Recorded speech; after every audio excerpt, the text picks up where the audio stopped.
Bom, pessoal, nós vamos agora falar sobre uma outra técnica de projeto de algoritmos, que é a programação dinâmica. Na última aula nós vimos a técnica de projeto de divisão e conquista, falar um pouco dela. Agora nós vamos falar de um outro jeito de bolar soluções para problemas, um outro jeito padrão, que é a programação dinâmica. Nós vamos ver que a aplicação da programação dinâmica segue mais ou menos uma receita de bolo. Então é uma técnica bastante interessante, uma ferramenta muito útil que resolve muitos problemas importantes de maneira bem eficiente. Vamos lá. Primeiro, o que é programação dinâmica? Né? A ideia da programação dinâmica é resolver um problema, quebrando esse problema em pequenos subproblemas, né? Cada vez mais simples. Então tem aquela ideia de novo de fazer alguma especificação recursiva, não é isso. Você vai quebrar então em problemas mais simples. Mas aí vem o grande truque da programação dinâmica, resolvendo cada subproblema apenas uma vez. E por quê? Porque ela guarda as soluções em uma memória. Essa memória geralmente é uma matriz e a gente geralmente chama de matriz de programação dinâmica. Pode ser qualquer memória onde você guarda as soluções dos subproblemas. O grande segredo da programação dinâmica está aí: guardar as soluções dos subproblemas para computá-los apenas uma única vez. Se você não fizer isso, não é programação dinâmica. Ele é muito associado à técnica de programação dinâmica, é muito associada a problemas de otimização. Mas ela resolve uma série de problemas que não são de otimização também. Apesar disso, a maioria esmagadora dos cenários e os principais cenários onde se aplica é de otimização. Por isso ela é muito ensinada no contexto de otimização. Vamos já falar de problema de otimização, definir bem o que é. Um exemplo aqui de problema que nós podemos ver, onde aplica-se programação dinâmica e não é um problema de otimização, é o problema de calcular os números de Fibonacci, que é um problema que nós já conhecemos. Né? Aquela solução não recursiva para calcular os números de Fibonacci é considerada uma solução de programação dinâmica. Depois que eu ensinar a programação dinâmica, vocês podem voltar para ela e tentar entender por quê. Lembrando que eu apresentei a solução de Fibonacci logo na primeira aula, né? Como exemplo de como a mudança na forma de desenvolver uma solução pode afetar os resultados, né? A velocidade com que se obtém resultados. Bom, primeiro, antes então, já que programação dinâmica é muito tratada no contexto de otimização, vamos falar o que é um problema de otimização, isso é importante. Né? Então, os problemas de otimização são problemas que apresentam, em geral, várias soluções, não tem uma solução só, pode ter várias, né? E você associa a cada solução um valor, que pode ser um custo ou um benefício, né? Um ganho. Aí, o que você faz? Você procura a solução com valor ótimo. O que é o valor ótimo? Ou é o máximo ou o mínimo. Se for ganho, você quer maximizar. Se for prejuízo, custo, você quer minimizar. Então, o problema de otimização consiste em, dentre as várias soluções alternativas, cada uma tem um custo associado a ele, você quer encontrar a solução ótima, a solução de menor custo ou de maior custo. Tá? Por isso, eles são muito chamados também de problemas de pesquisa. Então, você está pesquisando para encontrar, buscando, né, a encontrar a solução ótima para o problema. Uma solução de um problema de otimização geralmente apresenta uma estrutura. Né? Ela é composta de uma sequência de escolhas que você vai fazendo ao longo do caminho para encontrar o resultado, e tais escolhas devem ser feitas para você encontrar o caminho para a solução ótima, né? Para encontrar uma solução ótima. A gente vendo as coisas na prática, vai ficar tudo sempre mais fácil. Nós vamos ver vários exemplos aí em seguida. Bom, e o que é programação dinâmica? A ideia da programação dinâmica é você, quando aplicada a problemas de otimização, você caracterizar a estrutura da solução ótima do problema. Na verdade, assim, em geral, a programação dinâmica é você caracterizar a estrutura do problema, definir recursivamente o problema, que é o segundo passo aqui, definir recursivamente, né, a solução para o problema, no caso aqui, o valor de uma solução ótima, porque se é um problema de otimização, eu quero definir recursivamente a solução ótima. Se for em geral, eu quero definir recursivamente a solução. Vamos lá. Depois eu vou calcular o valor da solução, porque olha, aqui em cima eu tenho uma solução recursiva. As soluções recursivas geralmente pegam, você passa para ela o problema completo e você vai fazer chamadas para subproblemas cada vez menores. Então isso é uma solução que a gente chama de top-down.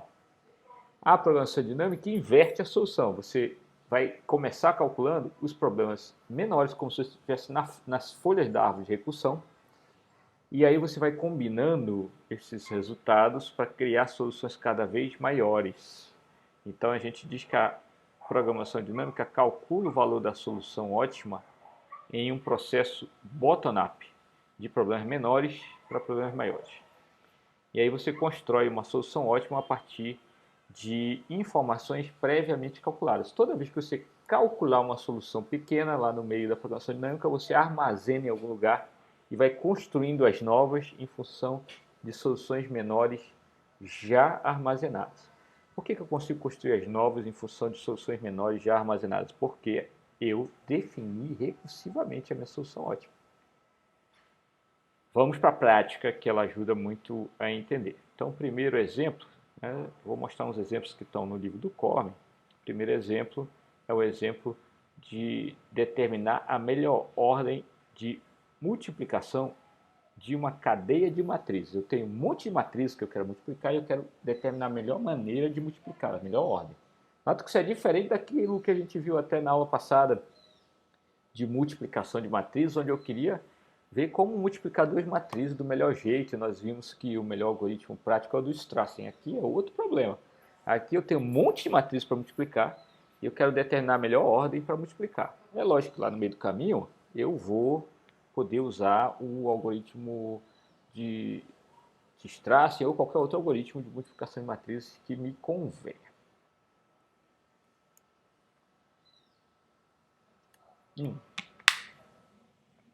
Aí então aqui tem uma definição para o problema. Eu tenho primeiro aqui a definição do que é multiplicação de matrizes. Nós vamos colocar aqui a definição de multiplicação de matrizes como pegando duas matrizes aqui, A e B, eu vou multiplicá-las gerando uma matriz C, onde o C e J é o produto interno, né, entre uma linha da matriz A e uma coluna da matriz J. Se é C e J, ele é o produto interno da linha I da matriz A com a coluna J da matriz B. E aí eu vou gerando os resultados aqui da matriz resultante. Notem que aqui eu estou multiplicando matrizes que não são quadradas e matrizes de todo jeito. Naquele exemplo que eu dei na aula passada, eu estava falando só de multiplicação de matrizes quadradas. Bom, qual é o problema que a gente tem? É que a ordem com que eu multiplico várias matrizes, aqui ó, eu tenho que multiplicar um monte de matrizes. Digamos aqui, ó, eu tenho matriz A, B e C, eu posso multiplicar primeiro A pela B, aí eu obtenho uma matriz, depois multiplico pela C. Mas eu poderia também mudar a ordem, eu poderia multiplicar a B pela C, obter um resultado e depois multiplicar pela A vezes BC. Então, dado um conjunto de matrizes, eu tenho várias ordens possíveis de multiplicação. E nós vamos ver por um exemplo aqui que a ordem pode afetar muito o custo de geração da matriz final.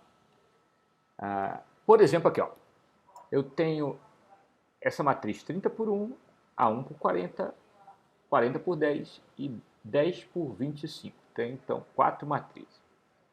Pegando essas ordens de multiplicação e considerando que o custo de multiplicar duas matrizes, por exemplo, aqui A e B, é o produto aqui da linha de A pela coluna de B vezes a linha de B, por exemplo. Né? Que a coluna e a linha aqui são iguais. Então, é o produto das três dimensões que você tem aqui distintas. Né? Então, aqui no exemplo, o custo para obter A vezes B é 30 vezes 1 vezes 40. Tá? Então, a gente sabendo que o custo de multiplicar duas matrizes é dado assim, se eu multiplicar essas 4 matrizes nessa ordem, ou seja, primeiro multiplicar por B, tem um custo 1.200, que é 30 vezes 1 vezes 40. Aí eu tenho uma matriz resultante. Quanto que é essa matriz resultante? É 30 por 40. A matriz A vezes B é uma matriz 30 por 40. E se eu for multiplicar pela C, eu tenho uma 30 por 40 vezes uma 40 por 10. Então é 30 vezes 40 vezes 10. Dá 12.000. E se eu pegar a resultante, que é a matriz ABC? A ABC é 30 por 40 por 10. Né? Opa, desculpa. A ABC, 30 por 40 por 10. A ABC é 30 por 10. Se eu pegar essa 30 por 10 e multiplicar pela D, que é 10 por 25, aí sim, eu vou ter 30 vezes 10 vezes 25. E vai ter esse custo aqui.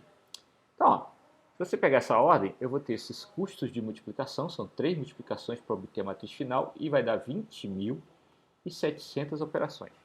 Mas eu poderia fazer as multiplicações, as 3 multiplicações em outra ordem. Pegaria A vezes B, teria 1.200, C vezes D, teria 10.000, e depois pegar essas duas aqui, AB vezes CD, que teria 30.000. E isso me daria 41.200 operações. Eu já tive um custo muito maior, olha só. Será que isso é o melhor possível? Olha só, eu poderia pegar a B com a C e multiplicar, obter uma matriz, depois multiplicar pela D, e aí eu teria uma nova matriz, e essa resultante, que é a BCD, multiplicar pela A. E se fizer assim, os custos dão 400, 250 e 750, somados 1.400. Então veja bem, determinar a ordem de multiplicação de matrizes é muito importante. Eu posso cair de 41.200 para 1.400. Aqui nesse exemplo, mais de 20 vezes mais rápido, né? Se eu multiplicar nessa ordem, comparado a multiplicar nessa outra ordem. Então a ordem que eu escolho pode afetar muito a velocidade com que eu obtenho a matriz final. Então isso é um problema importante. Qual é o problema? Dado uma sequência de matrizes, A1, A2 até AN, onde AI é uma matriz DI menos 1 por DI, então eu tenho dimensões que vão de D0 até Dn, tá? Dada uma iésima matriz, ela tem dimensão DI menos 1 por DI. Por exemplo, A1 tem dimensão D0 por D1, A2 D1 por D2 e assim vai. Por quê? Porque eu tenho que ter aqui o número de colunas da primeira tem que ser igual ao número de linhas da segunda, e isso vai sempre acontecer quando eu pego duas consecutivas, senão eu não consigo multiplicar a matriz. Então, se eu tenho n matrizes a multiplicar, elas vão ter ao todo n mais uma dimensões. As dimensões nós vamos numerar. Se a primeira matriz é A1, nós vamos numerar a primeira dimensão como D0. E se a última matriz é AN, a última dimensão vai ser Dn. Então, se eu tiver n matrizes de A1 até AN, eu vou ter dimensões, n mais uma dimensões, de D0 até Dn. E a dimensão da iésima matriz vai ser DI menos 1 por DI. Bom, dado isso, esse é o nosso problema. Se eu tiver aí um conjunto de matrizes representado por um vetor de dimensões desse tipo aqui, eu quero determinar qual a melhor ordem possível de multiplicar matrizes. Eu quero colocar os parênteses aqui do jeito que minimiza meu custo. Nesse exemplo aqui com 4, o melhor jeito de colocar os parênteses para minimizar o custo foi esse aqui, ó.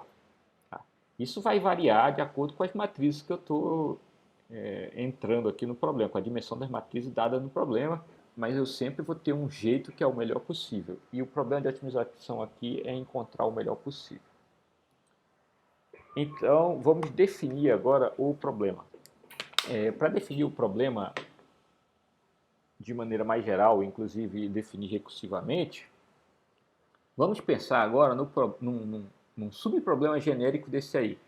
Se eu tiver matrizes de 1 até n, qual que é o custo de multiplicar da matriz I até a J, onde o I e o J estão aí no intervalo entre 1 e n, tá? Então eu tenho, por exemplo, essa minha definição aqui já me permitir que eu pergunte qual o custo ótimo de multiplicação, qual a melhor ordem de multiplicar as matrizes que estão entre a matriz 1 e a matriz 5. Isso seria o M de 1, 5. ou entre a matriz 8 e a matriz 10, seria o M de 8, 10. Então, nós vamos definir esse M aqui de IJ, que é o melhor custo possível para obter uma matriz a partir do conjunto de matrizes entre a iésima da sequência e a jésima da sequência. Tá? Aí, para entender como é que a gente define a solução ótima de maneira recursiva para esse problema, que esse é um passo importante para a programação dinâmica, eu tenho que definir a solução de forma recursiva, no caso aqui a solução ótima de forma recursiva. Vamos lá. Eu tenho então um conjunto de matrizes de AI até AJ. Ora, eu poderia dividir isso de várias formas, mas tem uma que é a solução ótima.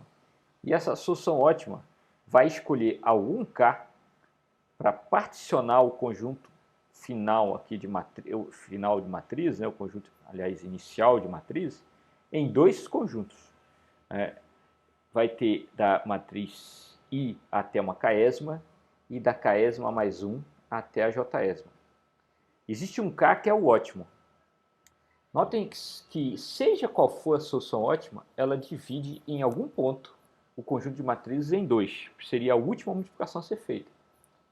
Se eu quiser achar a melhor de todas, eu posso dizer que a melhor de todas é só testar. Divide só a matriz AI para um lado e o resto do outro lado.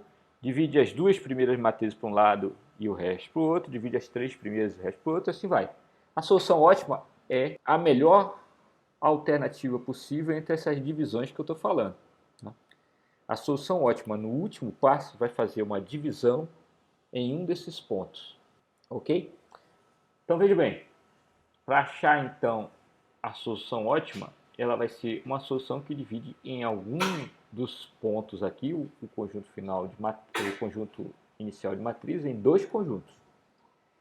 Se eu perguntar qual é a solução ótima da iésima até a Késima e qual é a solução ótima da Késima mais 1 até a Jésima de maneira recursiva, se eu tiver um jeito recursivo de encontrar soluções dos subproblemas, eu consigo achar a solução ótima para o problema todo. Qual é a solução ótima para o problema todo? Tenta dividir 1 e o resto e pergunta qual é a solução ótima para essa divisão de 1 e o resto. Tá? Então, qual é a solução ótima da 1 até a 1, ou da iésima até a iésima, e qual a solução ótima da iésima mais 1 até o fim. Ou eu poderia pegar as duas primeiras, a iésima e a iésima mais 1, e perguntar qual a solução ótima para a ordem de multiplicação para essas duas, e depois perguntar qual é a solução ótima para a ordem de multiplicação das restantes, e assim vai. Então, pena que eu não tenho um quadro aqui, mas isso que eu estou falando se reflete aqui. Não vamos olhar ainda no caso base, mas qual é a solução ótima, o custo, né, da solução ótima da iésima matriz até a jésima? Você vai tentar ver o menor dessas alternativas aqui. Você vai dividir para todos os valores de K indo de I até J menos 1, você vai tentar a solução ótima da iésima até a Késima, mais a solução ótima da Késima mais 1 até a Jésima, mais o custo de obter a última multiplicação, que é DI menos 1 dk dj. Por que DI menos 1 dk mais j? Porque se eu multiplicar da iésima até a Késima, a iésima tem dimensão DI menos 1 DI. E a Késima aqui tem dimensão dk menos 1 por dk. Quando eu faço o produto de todas as matrizes da iésima até a Késima, o número de linhas dessa matriz é o número de linhas da iésima, que é DI menos 1, e o número de colunas dessa matriz aqui é DK. Do outro lado aqui, o número de linhas da matriz resultante aqui do K mais 1 até o J, o número de linhas é DK e o número de colunas é DJ. Se eu multiplico uma DI menos 1 por DK vezes uma DK por DJ, o custo para fazer essa multiplicação é DI menos 1 DK DJ, as três dimensões. Então, olha só, se eu particionar para cada valor de k que eu escolho para particionar, o meu custo total vai ser a solução ótima do subproblema de multiplicar todas as matrizes do iésimo até o késimo, mais a solução ótima do késimo mais 1 até o jésimo, mais o custo de fazer a última multiplicação. E a solução ótima final do problema seria o mínimo de todas essas tentativas. Esse programa aqui, recursivo, se eu fosse implementar, ele dá ômega de 2 elevado a n. O que é ômega aqui? Por que eu coloquei ômega de 2 elevado a n? Calcular esse custo aí daria muito trabalho, mas, poxa, já deu para ver que é exponencial. Ômega de 2 elevado a n é exponencial. Já é muito caro. Tá? Por que dá para ver que é ômega de 2 elevado a n? É muito fácil. Ó. Se você pensar aqui, se eu tenho que dividir da matriz 1 até a n, eu vou ter uma chamada recursiva que separa a matriz 1 das demais, e eu vou ter um subproblema que vai dar 2 até a n. Né? Que aqui, ó, se o meu k for 1, eu vou ter m de 1 e m de 2 até n. E com isso, eu teria um custo aí que é de tamanho n menos 1. Se você separar todas menos a última, você vai ter da 1 até a n menos 1 e da n até a n. E vai ter outra chamada que dá custo n menos 1. Se vocês olharem as equações de recorrência que nós já resolvemos, uma equação de recorrência que chama ela mesma, que duas vezes, tirando só um do tamanho do problema, ou seja, t de n é 2t de n menos 1, já dá 2 elevado a n. A equação de recorrência final aqui para o custo desse monte de chamadas aqui é muito maior que isso. Estou só dando exemplo aí de duas chamadas que estão sendo feitas. Então isso aqui é ômega de 2 elevado a n. Quer dizer, é muito mais até do que 2 elevado a n, mas ó, se é pelo menos ômega de 2 elevado a n, aí, gente, já é muito caro. Vou dar um exemplo para vocês. Se você usasse essa solução recursiva aqui, implementar um programa recursivo para calcular isso aqui, com 100 matrizes para determinar a ordem, você demoraria séculos para determinar a melhor ordem de multiplicar. Isso é muito caro, é inviável. Né? É melhor tentar multiplicar logo de uma vez, provavelmente seria mais barato em qualquer ordem aleatória do que tentar determinar a melhor ordem com essa especificação recursiva desse jeito, se eu implementar o programa recursivo desse jeito. Então a implementação recursiva direta é exponencial, muita computação redundante ocorre, mas, no entanto, tem uma observação importante, que essa observação mostra que é viável usar a programação dinâmica. Qual é a observação? Se vocês pensarem aqui, ó, quando eu chamo m de 1,n, ele vai depender de vários subproblemas. E todos os subproblemas têm alguma forma dessa ij com i indo no mínimo com 1, né, até n menos 1, e o j no máximo n. O i no mínimo 1 e o j no máximo n. E o i sempre menor que j. Então, se você pensar nas combinações distintas que pode ter de subproblemas, ó, eu vou ter o m de 1n, o m de 2n, 3n, 4n, até o m de nn. Isso dá n problemas. 1n menos 1, 2n menos 1, 3, assim vai. Se vocês pensarem em todas as combinações possíveis, ó, eu só posso variar o primeiro número aqui de 1 até n, o segundo número também varia de 1 até n, daria n ao quadrado. Dá menos que isso porque é metade disso, porque, além de tudo, o primeiro número tem que ser menor que o segundo. Então, se você pensar em todos os subproblemas distintos, dá quadrático. Isso é um sinal de que a programação dinâmica pode ser uma ótima saída aqui. Tá? Se eu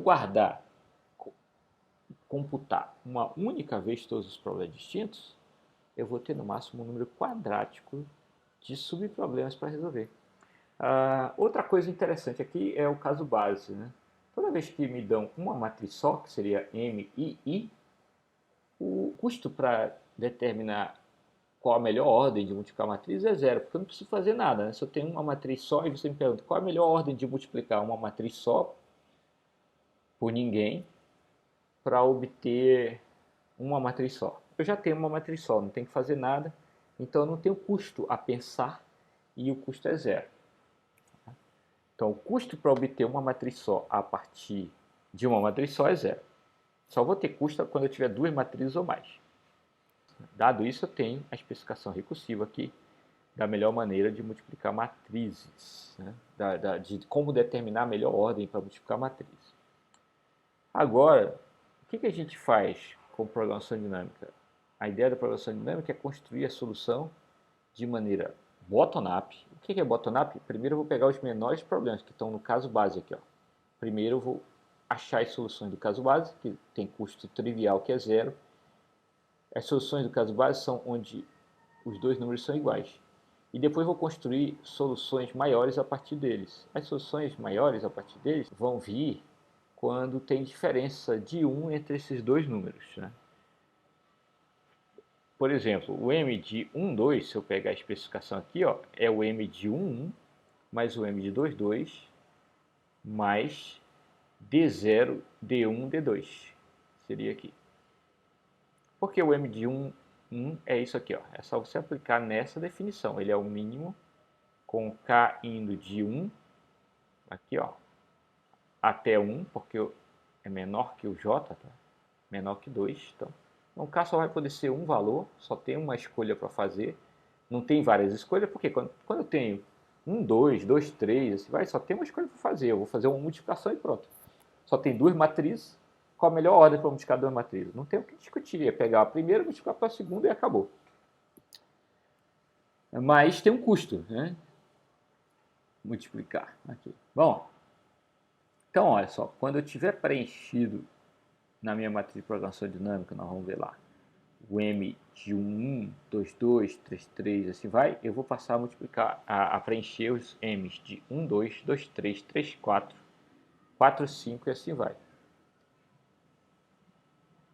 Depois que eu preenchê-los, eu vou passar a preencher os valores para problemas com distância 2 aqui nos índices. 1, 3, 2, 4, 3, 5 e assim vai. Por quê? Porque olha só, se você for olhar como é que eu descubro qual é a melhor solução para multiplicar as matrizes entre 1 e 3, tem 3 matrizes aqui. Se eu aplicar naquela definição, vai dar m de 1, 1, mais m de 2, 3, mais d0, d1, d3.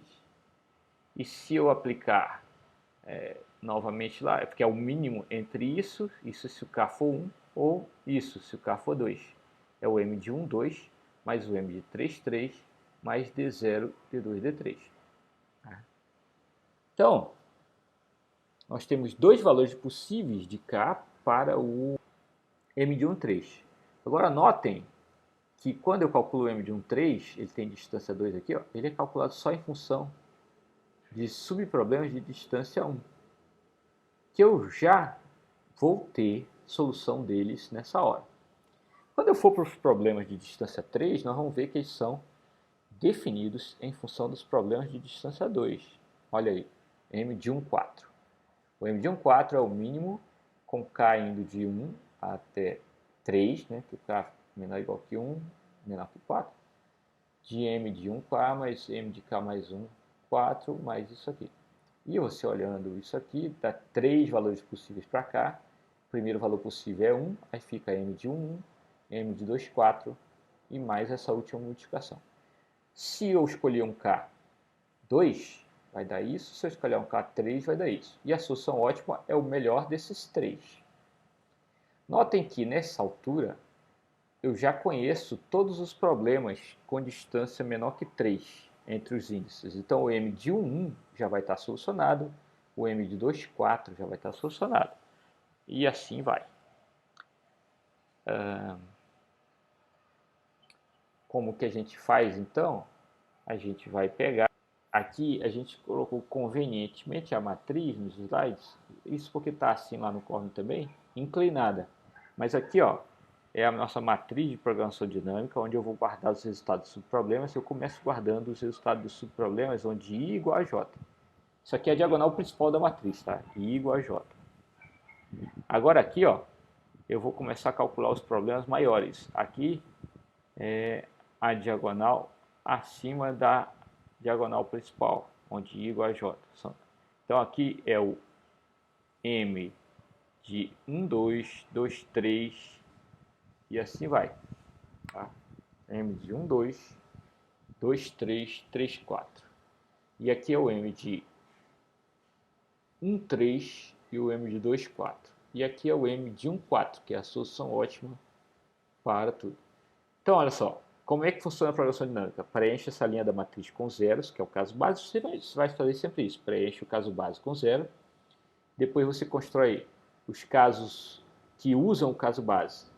Fazendo como? Calculando o próximo tamanho de problema com um tamanho a mais do que o anterior, para que você tenha soluções baseadas nesses casos básicos aqui. Aí você vai preencher essa nova diagonal aqui, e depois de posse do resultado dela, você vai resolver a próxima diagonal e depois a próxima diagonal, até que chegue aqui no cantinho que tem a solução ótima do problema completo. Fazendo desse jeito, se você pensar aqui, eu tenho que resolver 4 subproblemas, depois 3, depois 2, depois 1 subproblema para resolver. E cada subproblema vai ser resolvido só uma vez, porque eu vou guardar na matriz. Se eu tivesse 5 matrizes, seria 1 mais 2 mais 3 mais 4 mais 5. Se eu tivesse n matrizes, seria um somatório de 1 até n, de i, o número de subproblemas que eu ia resolver. E esse somatório de 1 até n de i dá n, que multiplica n mais 1 sobre 2, dá quadrático, né? Então, o número de subproblemas distintos que eu resolver é quadrático. É, na verdade, metade de n ao quadrado, aproximadamente, que é n que multiplica n mais 1 sobre 2. É quase a metade de n ao quadrado. E essa quantidade de subproblemas que eu resolver vai me dar o custo que eu tenho para determinar a melhor ordem para multiplicar a matriz. É quadrático agora. Então, notem que com programação dinâmica, nós saímos de 2 elevado a n, ômega de 2 elevado a n, que é mais do que 2 elevado a n, para quadrático. E agora, se eu tiver que determinar a melhor ordem para multiplicar 100 matrizes, um algoritmo quadrático roda em fração de segundo para 100 matrizes. Para 1000, vai rodar em fração de segundo. Para milhares, talvez comece a arranhar ali perto do segundo. Na verdade, para milhões, talvez ele entre na casa dos segundos. Enquanto que na solução recursiva, sem a programação dinâmica, ia demorar séculos para 100 matrizes. Então, a solução de programação dinâmica é sempre muito interessante. Né? Sempre costuma trazer esse tipo de impacto. Aqui tem um código, talvez ajude vocês a entender, né, de como que fica a solução de programação dinâmica. Então, vejam a sequência das coisas. Pegamos o problema, definimos ele recursivamente, o problema maior em função dos menores, descobrimos quais eram os problemas distintos e como computá-los, e temos aí então uma fórmula para computar os problemas distintos em função de problemas menores. Aí nós montamos uma matriz, uma memória, né? Matriz que guarda os resultados dos subproblemas todinhos, e nós começamos a preencher essa matriz com o caso base que sai de graça, que está aqui, ó. Preencher o caso base que sai de graça. O M de II, que é a diagonal principal da matriz, no nosso caso aqui é o caso base, vai ser preenchido com zeros. E depois começa a preencher as outras diagonais. Esses dois loops aqui são para fazer a variação aí das diagonais para serem preenchidas. E para cada diagonal que eu vou preencher, né, o que eu vou fazer? Eu vou fazer o cálculo de quanto custa a última multiplicação, somar com as soluções ótimas dos subproblemas e vou testar isso para todas as alternativas que tem na minha solução recursiva lá. Esse K indo de I até J-1 vem disso aqui, ó. Deixa eu chegar lá no problema, na nossa especificação. Tá aqui, ó. K indo de I até J-1 vem disso aqui, ó. O mínimo entre K maior ou igual que I, então K começa com I, depois I mais 1, I mais 2, assim vai, até J menos 1, K tem que ser menor que J. Isso aqui vira aquele for no código. Esse for aqui é aquele for lá, eu estou testando as alternativas. Para cada alternativa, né, eu vejo se o custo que ela resultou é menor do que o custo que eu tinha até então. Onde que eu guardo o menor custo? Eu guardo no m de j. Eu começo com m de j com infinito, aí na primeira tentativa o custo obtido vai ser menor do que o infinito, e eu vou dizer, olha, a melhor solução até agora é essa, e eu guardo numa outra matriz, que eu vou chamar de matriz de escolhas, o valor do k, porque ele vai ser útil para eu depois recuperar a ordem dos parênteses. Então a gente vai ter duas matrizes nessa minha solução, uma com o custo da escolha, né, a matriz de custo, e outra com as escolhas. Isso é muito comum, eu ter uma matriz de custo e uma matriz de escolhas. Em vários problemas isso é necessário. Bom, então eu testo aqui todas as variantes para ver qual é a menor delas. Isso aqui é descobrir qual é a menor, né? O menor número, esse código aqui. E eu vou fazer isso para todos da diagonal corrente. Depois eu passo para a próxima diagonal, até acabar, né? Até acabar a minha matriz e ter a solução ótima para o problema, que vai ser o m de 1,n nesse caso. Então no final eu vou poder retornar o m de 1,n como a solução final do resultado. Nesse exemplo aqui, a função está retornando a matriz de custos e a matriz de escolha. E aí você vai ter, se alguém quiser descobrir quanto que deu o resultado final de custo, é o m de 1,n. E a gente pode usar a matriz de escolhas para determinar a melhor ordem de parênteses. Vocês façam esse exercício. Nós vamos parar a aula por aqui, depois eu vou dar outros exemplos de programação dinâmica. Faça esse exercício para calcular a matriz de custo e a matriz de escolhas aqui, que eu depois vou fazer um vídeo separado, vou montar aí uma anotação e colocar em alguma solução aqui de Word ou de Excel, a solução para esse problema, para vocês verem, e eu vou fazer isso no vídeo seguinte. Vou fazer uma quebra agora na aula, para não deixar a aula grande demais. A última aula achei que ficou grande demais, foi de 1 hora, meio pesado, né? Então, a aula para aqui, mas vocês têm que fazer esse exercício, calcular a matriz M e a matriz C para essas dimensões de matriz aqui. Ó. A primeira matriz é 10 por 20, a segunda é 20 por 3, a terceira é 3 por 5, depois a quarta é 5 por 30. Então eu tenho 4 matrizes aqui, tenho 5 dimensões. Isso aqui é o vetor, aqui é o D0, D0 é 10, D1 é 20, D2 é 3, D3 é 5, D4